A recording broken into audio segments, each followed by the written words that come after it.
It is NFL schedule release day, people. I'm decked out. Let's see who the Browns are playing, and we'll play the schedule game. Wins and losses, instant reaction. We're live right now on the Sick Podcast with Andy McNamara.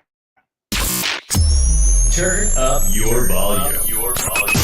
Because you're about to listen to The Sick Podcast with Andy McNamara, the sickest Cleveland Browns podcast. Chubb runs, he's to the 10, 15, he's to the 20, 25, 30, 35, 40, 45, 50.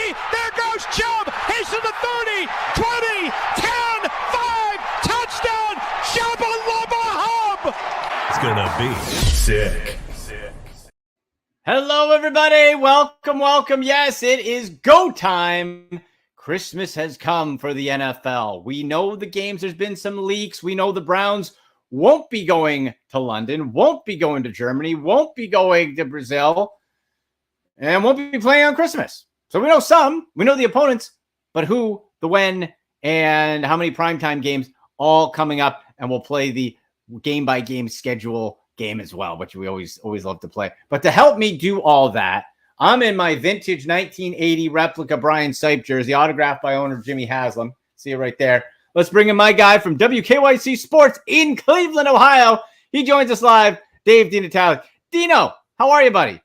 Andy, I love the jersey. I love Brian Sipe. I had, when I was a kid, I had the Brian Sipe white jersey and the Brian Sipe brown jersey. I mean, he was my absolute favorite. So to see you decked out in a Sipe jersey tonight just warms my heart. Now if I wasn't ready to play the schedule game before, I'm all in now, baby. Let's go. You're all in now. Yeah, and it's a weird jersey because it's not autographed by Brian Sipe. I got to meet Jimmy Haslam the first year he became owner, and I was clearly this will all be smooth sailing. Jimmy signed the jersey, and we're getting better now. It's okay. There's some bumpy years. But I was like, I'm going to keep wearing the jersey. Okay, so we're live. That schedule is going to be out any second if it's not already, and we'll pop it up on the screen when we have it here.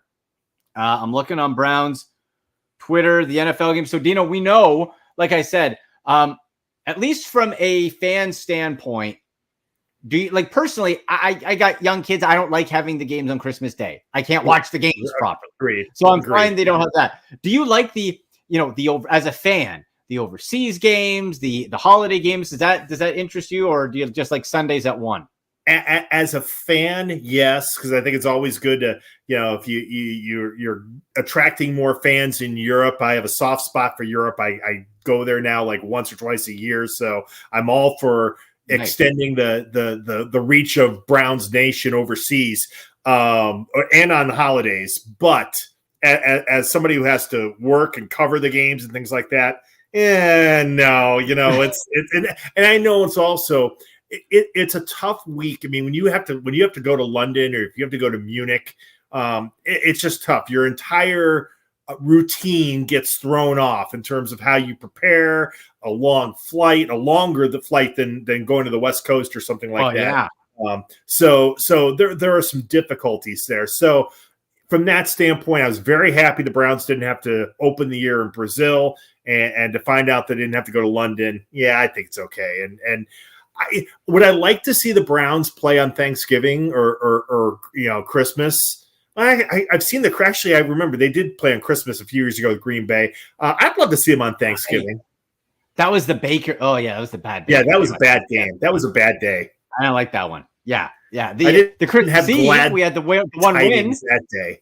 Yeah, remember we got the one win on Christmas Eve before the winless season. Who would have thought it would have gotten worse? Oh, that's right. Yes, against the hand. That's right. Blocked field goal. That's right.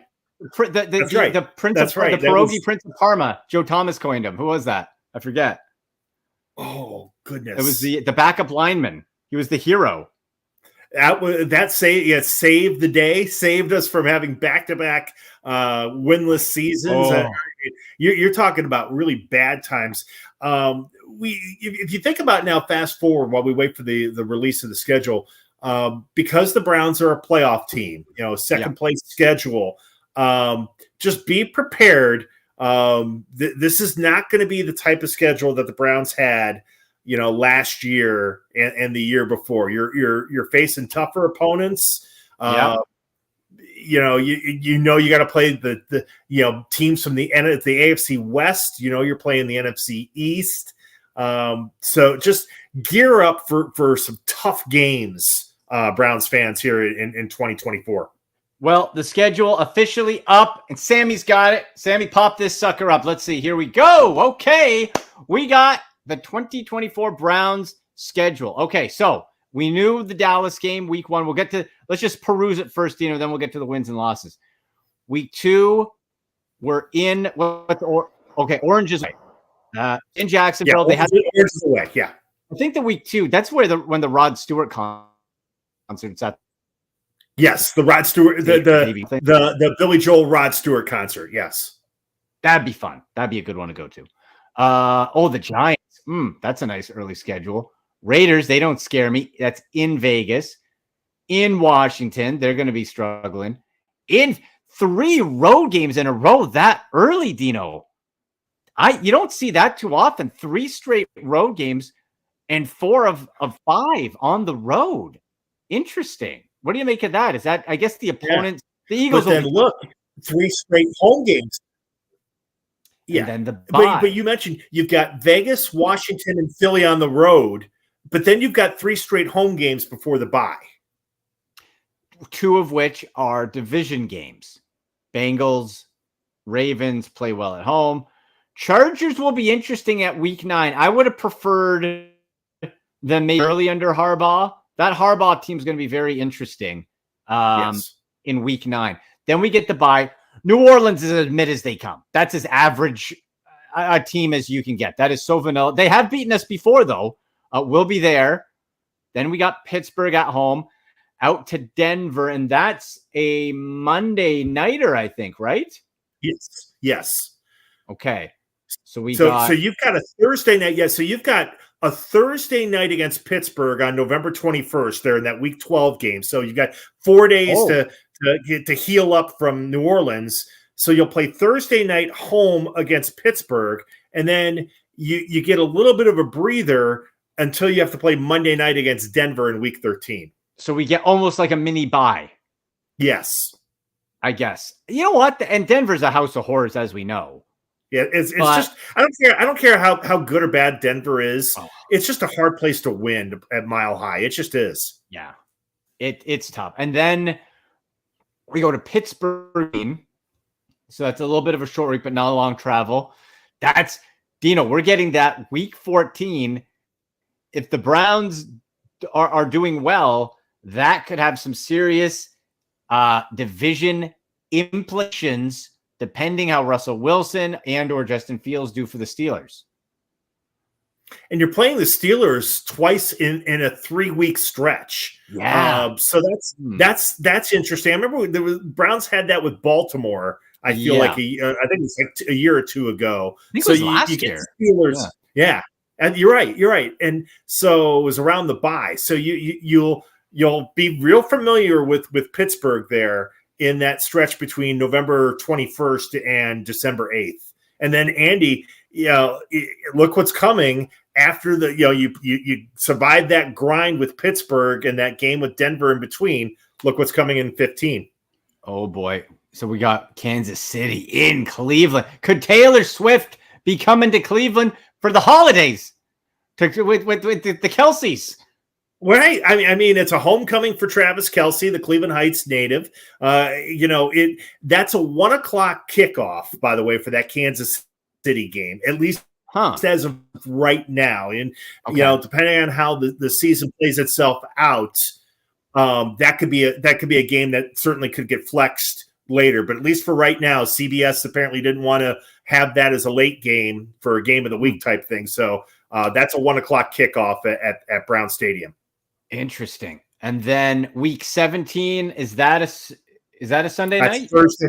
That's Thursday night. 4 days later, you play Thursday night at Cincinnati, another national TV game. That's going to be the third of 4 national TV games in the last 8 weeks of the year for Cleveland. Boy, well, I hope we're happy with that. We don't want to, be on a death march and have the world look at us. Then right after, then the Dolphins. Is that Sunday Night Football? Yeah, that will be a Sunday Night Football. Browns back on Sunday night for the first time, I think, since 2021. Miami is a team, Andy, that they're going to have Super Bowl type aspirations too. They were a team that got injury riddled down the stretch, but we watched them on Hard Knocks. That's a very strong team that will be a big playoff type game down the stretch for the home finale. Well, and remember too, until unless he's very likely injured, Odell Beckham Jr. coming back to Cleveland. Ooh, right? Ooh, little extra on that, yeah. Extra wrinkle. Is he probably going to be injured or ineffective? Yes, but I just wonder, Dino, put the egos of Tyreek Hill and OBJ, two very stable gentlemen together who all want the ball. That seems like that's going to go well. Yeah, have fun. Hey, Tua, have fun with that. Yeah. Ooh. Good luck with that, Tua. I think that's just a dumb sign, even though it's a minimum. Yeah. Come on, man. That's for the Dolphins. And we saw last year, paper tigers, right? You beat Denver. They put up the 70 on the Broncos and then look like little guppy fish, not dolphins, when it came to the playoffs. It was, I don't know. But remember, they were, especially on defense, they were injury riddled down the stretch of the season. So that'll lead up to the final week of the year. The Browns will be in Baltimore to play the Ravens, and it's a TBD, meaning that could be a Sunday night, it could be a whatever game time that the NFL sees fit for that. Yeah. Okay. Yeah. And who knows? That could be for the division. That could be a Saturday game. Yeah, that could be a Saturday game too, as the NFL likes to do that. Could be a Saturday stretch. So. Yeah, could be a Saturday game, Week 18. Could have division impact, we hope. Totally. And so to recap, and by the way, folks, make sure you click subscribe. If you're live, jump in the comment section. We always like to talk to you. Let us know what you think of the schedule. You like it, you don't like it, what game you going to, any games. Let us know. Get us on X, on Twitter, at AndyMC81, the show at SickPod Browns, Instagram and TikTok at AndyMC Sports. Click subscribe, comment. Dino, where can people get you? Get me on X at Dino Cleveland. Sure, we'll be talking about this and writing up some things about it the next couple of days. So hit me up there, and we can talk more about the schedule. As I look at that, the last half of that schedule, those last 8 games, the Saints notwithstanding, and frankly, Denver not a playoff. I wouldn't say a playoff contender, but you're going to get 4 division games in those last 8 games of the year. So what that tells me is you're the Browns. You're going to control a lot of cases. You're going to control your own destiny down the stretch of the season. It's going to be very tough, but if you weather that storm, you'll have earned your playoff berth. But I just think that when I look at the schedule, the first thing I think of is those first 9 games. I mean, you really want to start off strong. You do not want to have to climb your way out of, being a few games out of it in that second half. It just doesn't lend itself to that kind of success. No, you're right, Dino. Yeah, you have to go into that Week 10 bye strong. Yeah. You have to go comfortable. You have to be looking good, feeling good. It's a nice break there. You do with the Thursday night. We have 4 primetime games. So you get a little bit of breaks here and there, the mini buys. The schedule, despite the on paper difficulty from last year, does, I think, match out pretty well. You don't have, look, you got the Ravens. They got to play Christmas Day. That's a Wednesday. Yeah. And then the week before it's a Saturday. So they're going to be all over the place. Yeah. So, that hurts them. So yeah, I don't mind it. Like you said, you get to control your own destiny if you're the Browns late.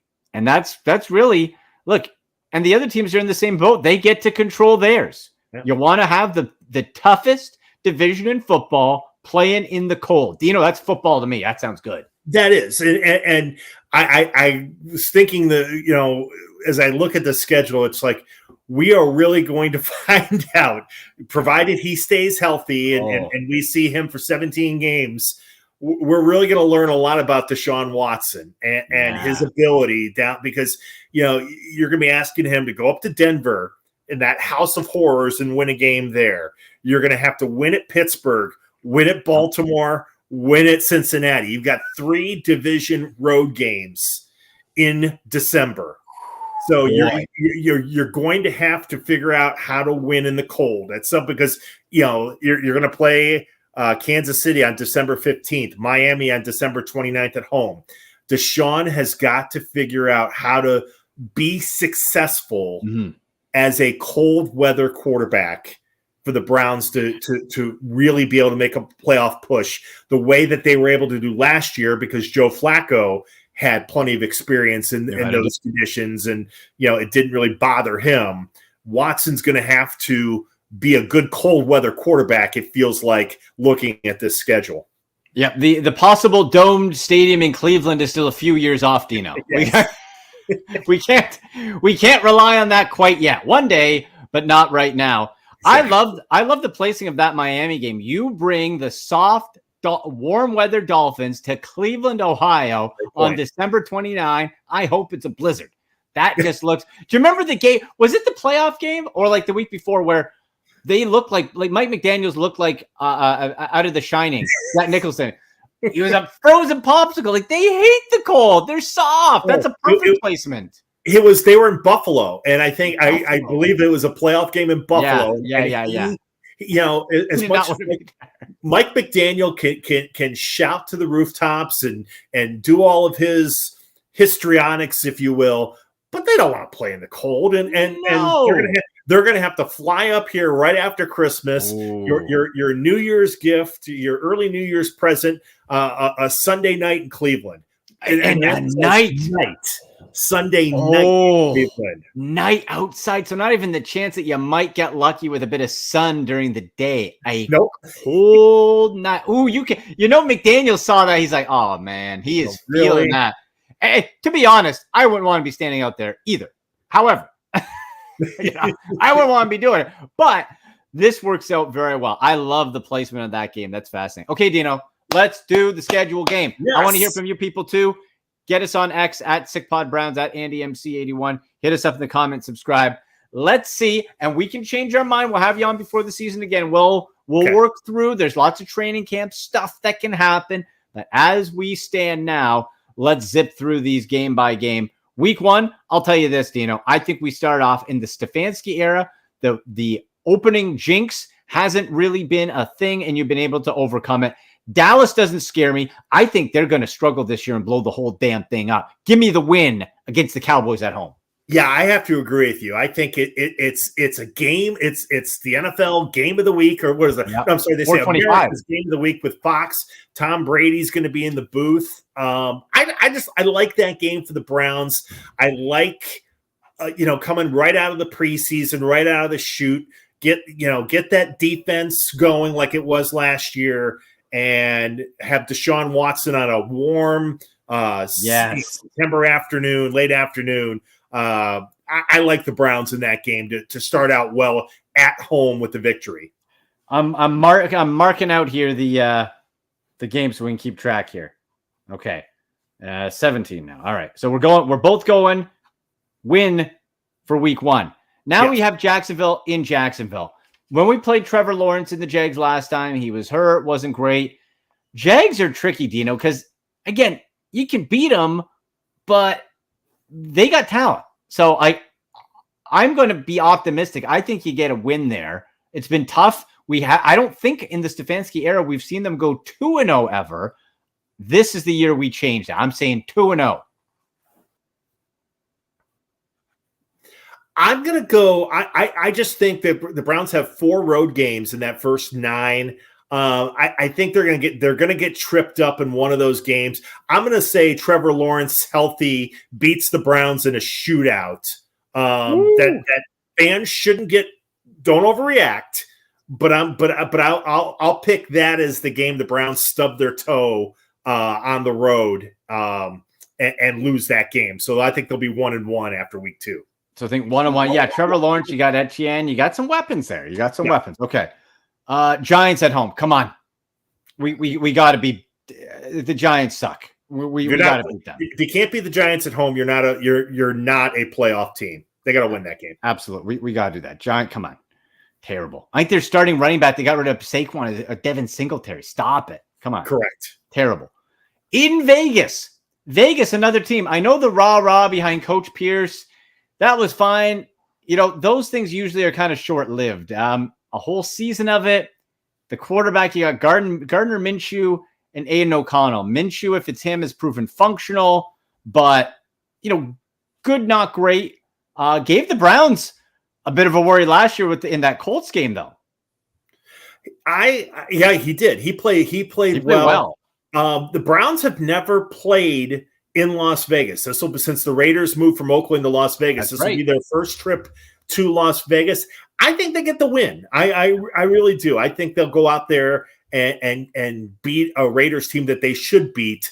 And at this point, I would have them marked as 3-1 after 4 weeks. So you know what? I'm going to say, as much of an optimist as I am, I'm not seeing 4-0 for myself. I think there is a stub of the toe. I feel it could be that Vegas game. It's weird. Yeah, you're out there. It's Vegas. And then I'm going to say a loss for the Browns there. Then we stay on the road. We go to Washington. Lots of excitement. New ownership year 2. Jaden Daniels, exciting quarterback. I like him, but he's young. He's a rookie. He'll be week 5. Is he healthy? What's everybody look like there? Washington does not pull it off at home, and I think the Browns win a close one. Yeah, I think the Browns will. That's probably going to be a really ugly, like a 20 to 17 game where you're gonna need to kick a bunch of field goals to win. But I'll say the Browns will slug one out, the second of their 3 road games in a row. It will not be easy, but I'll take the Browns for that one. First game in October. Then we go to Philadelphia. And if the Browns could have had the opener, if you had to play abroad, I wouldn't have minded them playing in Brazil against the Eagles, so you don't have to deal with the Eagle fan base. It's nasty there. I'm a big believer of Jalen Hurts. I think that team, Andrew Berry, Browns GM, is an admirer. Stefanski as well of the Eagles.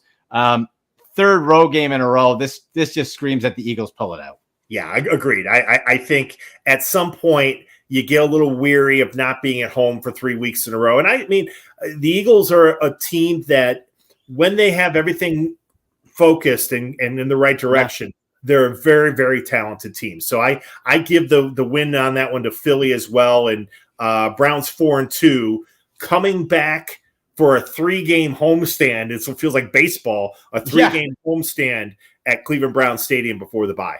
And that bye is situated nicely in week 10. So yeah, Bengals, Ravens, Chargers. Look, Joe Burrow, is he going to be healthy at that point in the year? It's been troublesome. Browns have done well with the Bengals in Cincinnati. Give me the win for Cleveland. Yeah, I'll take the Browns win at home against Burrow and company to up to 5-2. However, I'm going to take Baltimore, I think, to knock the Browns down at home in week 8. Just kind of as a playing back-to-back division games. I'll tell you, if they could win 7-8 in weeks 7, 8, and 9 in a row, I think that'd be great. But again, tough stretch. I'll have Baltimore for week 8. Yeah. You know what? I'm going to say Browns beat Baltimore at home. A little bit of revenge. They've caught up. Can Deshaun Watson look good? That was the game, of course. Remember, DTL got thrown in the last second. I think the Browns take it. I feel they lose to the Chargers. Harbaugh, if he's like anywhere, he'll have everybody clicking at that point in week 9. Justin Herbert, you got the weapons. It's revamped. There's new life. Against the Chargers at home, that's where I think the Browns lose going into the bye week and have a lot to think about. I'll say the Browns lose week 9. What say you? I'll take the Browns winning week 9 and beating Harbaugh. There'll be a little extra there, I think, with the crowd there. I think there are enough Browns fans who are Buckeye fans who are going to just root a little extra harder and kind of have a little fun with that game. So I think we both have the Browns 6-3 going into the bye, basically at the midway point of the season. And I think you'll take that if you're Kevin Stefanski and company. I sure will. Yeah, absolutely. And remember, some Buckeyes on the Browns, right? Michael Hall, coming over, right? Yes. And Zach Zittner on the other side is with the Browns. Okay, so week 9, then we have the bye. All right. Yes. So we have them. What do we say? 6-3, right? Yeah, 6-3 apiece. Yeah. Okay, that's at the bye, 6-3. I'll take it. Out of the bat, we go to New Orleans on the road. You have the bye to recover. New Orleans is so bland, Dino. They're boring. It's just, who do you got? You got Derek Carr, average. Your weapons, you got some nice pieces. Everything is mid. You should be coming out of that bye hot and put the boots to New Orleans. I say the Browns. Yeah, I think so too. If all things being equal at that point, you've had the week to recuperate. You've been at home a bunch. I think you're in a good situation to go on the road and get a win. Now, Pittsburgh in Cleveland, recent years has been much better. The Browns can win that game. What does Russell Wilson look like? What does Fields look like? They're going to be a fascinating team to see how it works. I think there's a case where no matter who the quarterback is, they still look average and mid, but we know with Mike Tomlin as head coach, that doesn't really matter. They just kind of find a way to hover around 500. I'm not losing to those squealers at home. Give me the Browns. No, give me the Browns and on Thursday night. I agree with you. Thursday night, the Steelers is just with Watt, they just find a way defensively to frustrate you. They lull you into a boredom. Yes. Right? It's just all right. So we'll give the Browns the win there. In Denver, despite how good or bad the Broncos are, it just seems the Browns can't win. So I'm going to say you got to prove it to me before I believe it. Browns go down to the Broncos. Yeah, I'm kind of the same. I hate to be that. This is going to be a Monday night game. I'm surprised Denver merited a Monday night game, but they did. I got to tell you, I don't feel good about that game. I don't. No. I remember how poorly the Browns played, and I understand they had injuries last year, and DTR was trying to kind of right things. I don't feel good about that game. Give me Denver. No.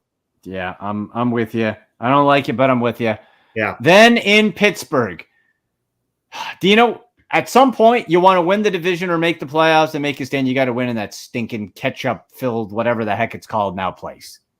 Do they do it? Do you think they do it? They would have just beaten them 2 weeks prior. Pittsburgh twice. That would be a season-swinging phenomenon for the Browns. If you can beat the Steelers 2 out of 3 weeks, you do that. That has magical season written all over it. The thing I'm looking at is you'll have one less day to prepare because you're playing Monday night against Denver. At Denver. Then you got to fly home and then get ready to take that miserable bus ride out to the ketchup bottle. You know what? I'm going to take Pittsburgh. I can't believe I have the Browns losing 2 in a row, but I have the Browns losing 2 in a row. I know. And I'm trying to map it out. Boy. And I think I have again, just like Denver, you got to show me you can do it. Right. And I think they could, but I got to go with you here, man. I'm going to say loss. I hate it. Nobody wants to be more wrong than me and you in this case. Right. So what do I think we both have them at 8-5 at this point, going into that Kansas City game. 5. Yes, 8-5 at this point. Okay, so still decent shape. Now Kansas City's interesting because we saw them, and I give full credit to Andy Reid and Patrick Mahomes. Love him or hate him. That team reinvented itself on the fly, became more run-focused, and adapted, and it was remarkable. They weren't pretty. Travis Kelce, another year older. Taylor Swift could be coming to Cleveland, folks. Could be coming to Cleveland if they're still dating. Meet the family in Cleveland, come to a game. Who knows? You know what? I'm looking at the rest of the schedule. We got the Bengals, we got the Dolphins, and the Ravens. Is Kansas City clicking at that time? Do they have the division wrapped up?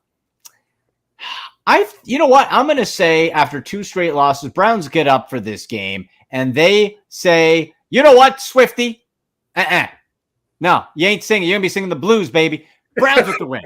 Browns with the win. You know what? I'm going to tell you, you saw me kind of fist bump. I was thinking the same thing. After 2 losses. Yes. I think it's a game that's going to mean more to the Browns at that point than it will be for the Chiefs. It's going to be an early game. It's not prime time. I like the Browns at home with the crowd to give them the energy to beat Kansas City. And at that point, you're 9-5 going into the final 3 games of the year. You're right there. You're going to start to pick up some momentum. Yeah, you're right there. Okay, so we beat Kansas City. We're feeling good. We know in the past this team is sometimes Reddit's own press clippings getting a little too full of itself. I think that could happen. If Joe Burrow is healthy at this Week 16 game in Cincinnati, I think the Bengals do beat Cleveland. If he's not, then give me the Browns all day. But all things being equal, I think you have a little bit of a letdown coming off of that Kansas City game. I'll give it to Cincinnati. On the road. You're playing the Bengals 4 days after you would theoretically beat the Chiefs. 4 days. Ooh. 4. I mean, that is so tough.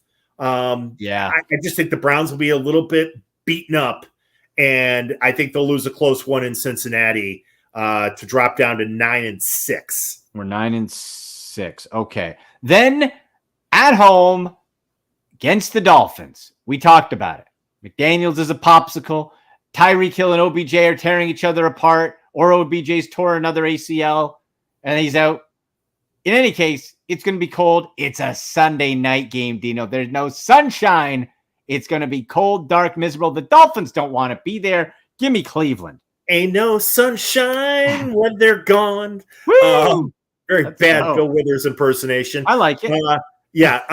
Give me the Browns on the victory there. They're 10th of the season to set up potentially. I think if we have the Browns at 10-6, I think it's conceivable. Baltimore could be 11-5 at that point. Yep. And then you're talking about a potential game that could decide the AFC North in Week 18. Yeah, depending how the Bengals season goes, what are the Steelers doing at that point? What's the wild card tiebreaker situation? We know 10 games doesn't guarantee you a spot. 11 games, you're pretty safe, but 10 games doesn't. This is in Baltimore. This isn't the same boogeyman as Pittsburgh. The Browns have won here. We could also be looking at a case where maybe, what if Baltimore goes on another run and has the division wrapped up and rests guys? That could be a situation too. And let me throw one more little treat in there just to tantalize. What if at this point Nick Chubb is starting to get himself back together? We could have a long discussion about Nick Chubb and what his role and how much he'll be able to help the team win in 2024. I tend to believe that he is a freak of nature and a freak in the weight room. And there's something inside of him, that burning desire, that's going to get him back. I don't know if he'll ever be what he was, Andy. And I hope he is, certainly. But I think he'll be able to help this team down the stretch. Yep. And because I don't think he's going to be there when this team starts Week 1, and it sounds like from what that would be incredible. But I'm with you. No, but I do think he can be a real contributing factor in a Week 18 win and you're in type game. Yep, with that nice committee. And let's look, that bye week is Week 10. That November 17 would line up pretty well, Dino, with a Nick Chubb possible return. Then you got 1, 2, 3, 4, 5, 6, 7. You could still have half the season with Nick Chubb potentially. Correct. Interesting. It's a long way of me saying I think they'll find a way to scratch it out in a either a win or go home type scenario, or win the division game. Obviously all bets are off if the game is meaningless for one or both of the teams. But sure, if this is a game that has, the Browns' best against Baltimore's best. I don't know why. I know I had them losing at home to the Ravens. I'm going to take them to beat the Ravens to wrap up the season and finish out with 11 wins. And that would make them 11-6. 11-6 final. I got that right. Yes. 11-6 would be the record. We've won in Baltimore. I like that, Dino. I was leaning kind of Then you brought up the Nick Chubb thing. He's full stride. And I got to say, I think Andrew Berry has done a masterful job of putting together a running back committee in what's going to be a revamped passing offense for what this team needs. Let's go through it real quick, and then we'll wrap it up here. Okay. Dino, because I really like how it's built in the absence of Nick Chubb. And I think really in the post-Chubb era, whenever that comes, hopefully not for a while, but when it does, if this team stays with that same passing, empty backfield type, it's going to be committee. You're not going to be spending big money on running back. So you got Jerome Ford, who can be sort of your 1A, kind of a lead, whatever. Pierre Strong can catch and go out of the backfield. Yes. Nyheim Hines, if he's healthy, can be another scat back type, but returner with that new kickoff rule. And Donta Foreman in the hunt, just bulldozer. It's at the 2. I need a couple yards, and he gets it. I think really what the Browns are doing is trying to do with 4 men what they were doing with 2 men last year with Hunt and Chubb. Yes. Right? Yes. You're paying 4 guys to do what you could have 2 guys do. I think the feeling is, look, we've got to have depth at those positions. I mean, we've seen the Browns, really focus offensive line through draft and free agency, running back, defensive backfield, secondary, things like that. Depth is going to be so important because, the Browns are just a team. I don't know why, but they seem to get hurt as much or more than your average NFL team, whether that's soft tissue injuries or obviously freak injuries like what happened thanks to Minka Fitzpatrick to Nick Chubb, or even just like having Jack Conklin in game 1 go out for the season. If you can hopefully steer clear of those types of things, but you're going to have injuries, guys get hurt. If you've got the depth, Andy, and I think the Browns have done a pretty good job in this offseason of stacking that cupboard. So you have, as you said, with running backs, you've got options. Wide receivers, you have more options now. I think you're going to find that in those tough games of November, December, they're going to have players they can plug in that can really help you win, even if your stars are out. If Myles Garrett is missing a week, or Denzel Ward, who always misses a couple. It seems. Yeah, Denzel will never play 17 games in a season. But if you've got some options there to plug in, it makes your job a lot easier to go and win some of those tough games. Yeah, and I think that Miles Harden, who we picked up in this, was it 6th round, or I think it was 6th round, 7th round maybe. That could be a guy who's like that, kind of a tweener safety. Corner plug and play. And I have to say too, how about that the undrafted safeties last year, Ronnie Hickman out of the Ohio State and D'Anthony Bell, those guys were absolute rock stars at safety, and you got them on the cheapest deal. You got those guys coming back with another year of experience with Rodney McLeod. That safety group, I could argue, Dino, if you're just looking at talent from production last year, that could be the deepest group on this whole team, as far as like you can just roll out talent and not miss a beat. And I think, to one other point on that defense, I think we can expect Grant Delpit to take another step forward this year after a Pro Bowl type of season that he had last year that got cut short because of injury. And the same thing with JOK. I think Jeremiah Owusu-Koramoah up in the linebacker row got a taste of, okay, this is what can happen in being with the right defensive coordinator and the right system that allows him to be a playmaker. And, I think you're going to see his game elevate even more this year to help that defense. We talk so much about the offense, and deservedly so, but that's things that fans need to think about when you talk about what to look for the Browns this year. Yeah, and a future guy, that Nathaniel Watson, who we got, That guy's a thumper. SEC Defensive Player of the Year. He'll start on special teams, I'm sure, but that's a transition guy. If you can raise him up sort of in the same path of success of JOK, different type of player, that's an eventual replacement for Jordan Hicks, who's on a 1-year deal. That guy's a thumper, man. Yes. Like that's the type of depth we're looking at. So I think playmaker, right? He gets playmakers, even on special teams. Yeah, playmakers, guys who can set the tone with big hits and forcing fumbles. Getting that. The Browns, I thought a big point in their special teams was that with Bojorquez punting, they're able to pin opponents inside the 20. It's things like that, the little things that the Browns did really well last year to help them down the stretch when they had so many key players out. You just find ways to win, and that's going to be so important this year for the Browns with this schedule. Figure it out. Sometimes you're gonna not going to get any favors from. You're not going to get any favors from the league, certainly. So you just got to figure out how to win. No, that kickoff rule is going to be interesting too. I'm excited to see how that plays out. It's kind of it's weird to like explain, but like I think it could be really cool. Like I think we could see some fun plays and really make it exciting. Yeah. At first I was kind of like, I was like, I didn't quite understand it. Yeah. Yeah. But now as it's been kind of, explained a little bit more and you kind of visualize what we're talking about.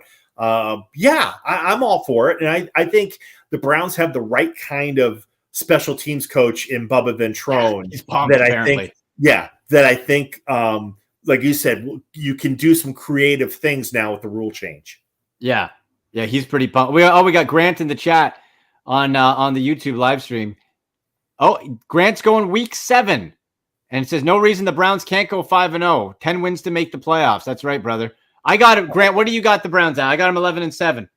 No. Dino and I got them 11-6. Sorry, 11-6. Yeah, 11-6. We each have them 11-6. 10 wins. 10-7, I think, gets you a wild card. I really do. I think it could be tough tiebreakers.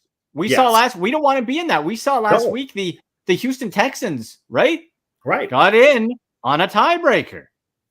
And that's why I do think the NFL did the Browns a favor. As tough as the schedule is, with those division games plus Kansas City and Miami, I mean, you're going to control your own destiny in many ways, I think. And that's all you want, where you're not sitting there worried about, okay, did Pittsburgh lose and the Jets tie, or, did Kansas City do this? I think you're going to have a chance to really, put your own stake into how you're going to fare this year. Because I know this, we always, when you're trying to get in with tiebreakers, it makes your life a lot more difficult. Yeah. And we saw in 2007, despite the fact the Browns were 11-5 with Joe Thomas's rookie year and Derek Anderson was setting all those records, you still came down to needing somebody to help you out. And that's not the position you want to be in. And I think this schedule will put a lot more on the Browns, I think, than it will necessarily on maybe other teams having to help them out. That 2007 year was the first Browns game I ever went to, Dino. And we went week 3 versus the Dolphins, Jamal Lewis, Derek Anderson, and they just smashed them. And I thought, this is what it's like to be at a Browns game live? Sign me up. I didn't go so well the next few years, but it was fun. I would say if you think about the Browns since they've been back in 1999, the most fun, like 2018, the first year of Baker and everything, that was fun. Even though they were 7-8-1, it was still fun. And broke the fridges open. Yeah, that was fun. The two, COVID 2020 wasn't as much fun last year. The Flacco Express was fun, but 2007, because it came out of nowhere, and the Browns offensively were so explosive. I mean, you didn't want to miss it, because not only did you have Anderson and Braylon Edwards and Kellen Winslow and Joe Jurevicius, but people forget you had Jamal Lewis, and Lewis is a borderline Hall of Fame running back, and he was brilliant that year. Oh, that was I love DA. I still think he got hosed with the Brady Quinn stuff. I think he could have gone on a little run. I think he could have got it. Grant saying I got 11 wins too, but 10 could win the North. That's true, Grant. That's true. It could win the North. And I just got word. I got breaking news as well. The game I'm going to live this year, Week 7 versus the Bengals. Yeah. Going October 20. Grant, we'll see you there. Dino, you know what? Grant's a bourbon guy. Let's get together. We'll get the Sick Podcast fans and friends together. We'll have a bourbon or a whiskey sip together. I'll be there. I will be there. I will partake, my friend. Love it. Okay, so I'm going Week 7. Let's go. Okay, I'm pumped. All right, Dino, love it, buddy. Tell people you're going to be having stuff on the schedule and all sorts of great stuff at WKYC. Tell people. Yeah, all kinds of stuff at WKYC.com. Follow me. We have our story up right now about the schedule. My guy Tyler Carey wrote that, but follow me at Dino Cleveland. More thoughts on the schedule, and we'll be writing, I'm sure, something like a schedule game type story in the next couple days, and kind of an analysis of what we saw here from the NFL and the Browns.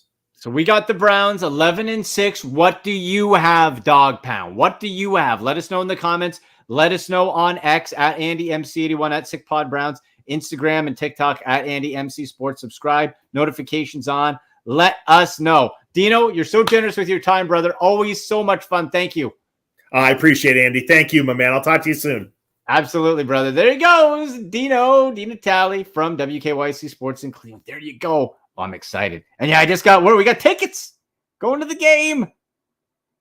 Beautiful. All right. Hey, October 20. Let's do it, baby. Let's do it. Love it. Hey, if you're going to a game too, let me know. Week 7, I'm going to be in town. So, heck, if you guys are going to be around, we'll do a little meetup or something. I don't know. We'll have a lot of fun in Cleveland, my favorite city in the whole world. So there you go. Schedule is out. Wins, loss predictions. I got them at 11-6. What do you got? Let us know. For Sammy, thanks to Dino, I'm Andy, and you've been watching the Sick Podcast with Andy McNamara. Go Browns. And that's a wrap. Hope you don't miss us too much until next time. Follow the Sick Podcast with Andy McNamara on YouTube, Instagram, Facebook, Google Play, and Apple Podcasts.